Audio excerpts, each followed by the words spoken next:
د ملي دفاع وزارت وایي د 1,20,000 پوځیانو پوځ مو جوړ کړی دی. د ملي دفاع وزارت د پخوانیو سرتیرو او کارمندانو په اړه هم ښه خبر خپور کړ. دا چې د ملي دفاع وزارت څنګه د خپلو سرتیرو شمیر لوړ کړی او د پخوانیو سرتیرو په اړه کوم ښه خبر خپور کړی، بشپړ حال را سره همدغه روانه ویډیو کې کتلی شئ. سلامونه قدرمنو لیدونکو، مشال پریس یوټیوب چینل ته مو هرکلی کوم. د اسلامي امارت لوی درستیز قاری فصیح الدین وایي د اسلامي امارت له راتګ وروسته د تیر حکومت هغو ځواکونو چې اسلامي امارت ته صداقت او وفاداري ثابته کړې پر خپلو دندو پاتې دي. نوموړي له ملي راډیو تلویزیون سره په خبرو کې له هیواده بهر د ځینو کسانو هغه ادعاوې رد کړي چې ګواکې په افغانستان کې د پخواني حکومت د امنیتي ځواکونو لپاره ځای نسته او زیاتوي دغه ډول ادعاوې د خلکو د ذهنونو د مغشوشولو لپاره دي.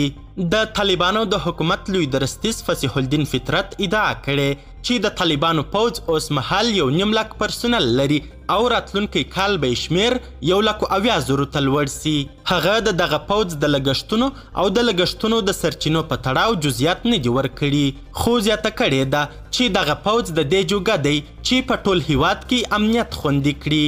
طالبانو په تیر 1.5 کال کې د خپلو پوځیانو د شمیر په لوړولو کار کړی دی. پر افغانستان د طالبانو له بیا واکمنۍ راهیسې د طالبانو حکومت په چټکۍ د پخواني افغان پوځ له امکاناتو په ګټې د نوي پوځ جوړونې چارې روانې ساتلې. طالبانو د 2022 کال په لومړیو کې ویلي وو چې د خپل پوځ شمیر به زیاتوي. د همهغه کال په وروستیو کې پر افغانستان د طالبانو له واکمنېدو 1 کال وروسته د طالبانو د ملي دفاع وزارت وویل د پوځ شمیر یې اوس شاوخوا 1.5 لک کسانو ته رسېدلی او که اړتیا ولیدل سي دا شمیر شایي زیات سي. د ملي دفاع وزارت سرمفتش مفتي لطف الله حکیمي چې د پوځ د معیاري کولو دنده ورترغاړې ده د 2022 کال په اګست کې بي بي سي سره ځانګړې مرکه کې ویلي وو چې د پوځ سرتیري ټول طالبان نه دي. قدرمنو لیدونکو، د ویډیو له کتلو مو نړۍ مننه. د لا زیاتو او نورو لحظه پر لحظه خبري مطالبو لپاره زموږ همدغه مشال پریس یوټیوب چینل سبسکرایب کړئ.